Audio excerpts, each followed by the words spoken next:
श्रद्धालु भक्त की हृदय की भावनाओं को ठेस पहुंचाया जाए तो हम ऐसी भावनाओं का आदर नहीं करते। ये सब धन्यवादी है। हमारी श्रद्धा है कि हमारे पास 1 लाख रुपया है तो उसमें कह सकते हैं कि देखो 1 लाख में इतना बन पाए, वो उसमें चलेगा। लेकिन आप हमें श्री जी प्रेरित कर रहे हैं, आप बनवाओ, नहीं बनवाओगे तुम्हारे परिवार की हानि हो जाएगी, ये उसकी वासना बोल रही, बोलने वाले की। श्री जी नहीं बोल रहे।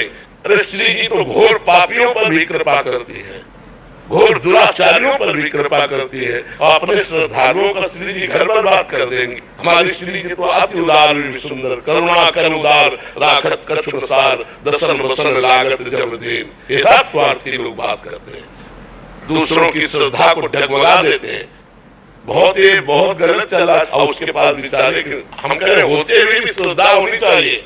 उन्होंने कुछ देना चाहा तो कह रहे इतने से नहीं होगा और चाहिए। ऐसे लोगों को 25 पैसे लेने चाहिए।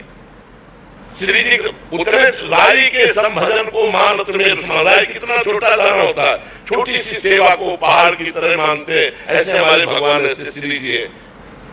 आज जगह जगह पर यही वासनाओं के खेल हो रहे हैं, तो जिनकी श्रद्धा भक्ति बनती है वो भी चौपट हो जाती है कि यार सब जगह पैसे का खेल है। रुपए की ठोकर में अच्छे अच्छे को झुका दे।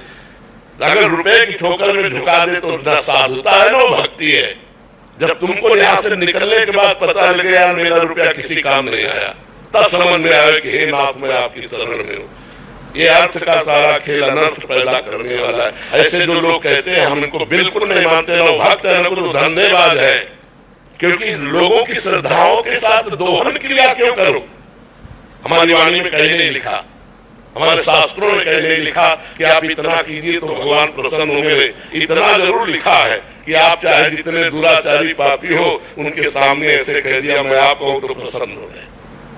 पत्रम पुष्पम फलम तोयम ये में भक्ता। एक चुल्लू जल दे दिया, एक तुलसी दल दे दिया, एक फूल दे दिया, एक फल दे दिया, उतने में प्रसन्न। सबरी के बेर में प्रसन्न हो गए, सुदामा के तंदूर में प्रसन्न हो गए, विद्वानी के केले के छिलके में प्रसन्न हो गए।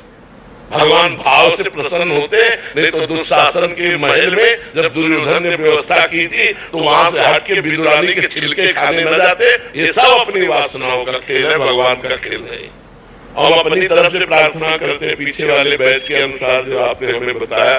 कहीं भी किसी भी स्थान में कया तुम्हारे घर आया हुआ कोई संत यदि तुमसे कहता है इतने 1000 रुपया दो तभी तुम्हारा मंगल होगा, तुम्हारे घर का कल्याण हो जाएगा, ऐसे से बचिए। कभी कोई सच्चा भगवान का संत तुमसे रुपया मांगकर तुम्हारा मंगल नहीं चाहेगा, बिल्कुल डरना मत। ये सब पाखंड का बोलबाला चल रहा है। हमारी श्रद्धा अगर है तो हमारे टुकड़े पे भगवान दीज जाएंगे, एक टुकड़े पे। भगवान ने कहा है पत्रम पुष्पम फलम तोयम ये में भक्ता। एक चुल्लू जल पे भगवान दीज जाएंगे। एक रोटी का टुकड़ा लेकर ना आंसू आते हुए जब कहोगे नाथ मुझ गरीब के पास, तो इतने से काम हो जाएगा। पापी को रुपया चाहिए यार, संसार को रुपया चाहिए यार, मतलब रुपये से सब बिकने वाले हैं। फिर वो स्थान कौन रहेगा जहाँ कोई गरीब की सुन सके, जहाँ कोई भाव देख सके, आंसुओं की भाषा समझ सके, वो स्थान कहाँ रह गया? ये सब ड्रामेबाजी है।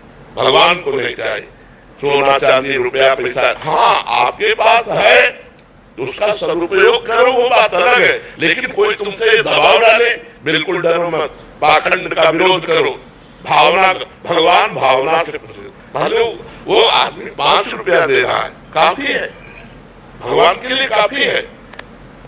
और अगर तुम 5000 मांग रहे हो तो तुम्हारी वासना भगवान को नहीं चाहिए। भगवान रुपया के लिए नहीं खड़े हैं, वो करुणा करने के लिए खड़े, रात दिन खड़े, तुम्हें दर्शन देकर सुख देने के लिए। अब अपने पास जो कुछ रूखा सूखा है भगवान के पास जाए तो उनके चरणों में भेंट चढ़ा दे। वो बात इन्होंने एक प्रश्न किया था किसी का कि वो गया तो उसने कहा हमारी सामर्थ्य नहीं, तो तुम्हारा पतन हो जाएगा, तो श्री जी तुम्हें नहीं मिलेगी ऐसा। वो घबरा गया, 4 दिन से डिप्रेशन में है।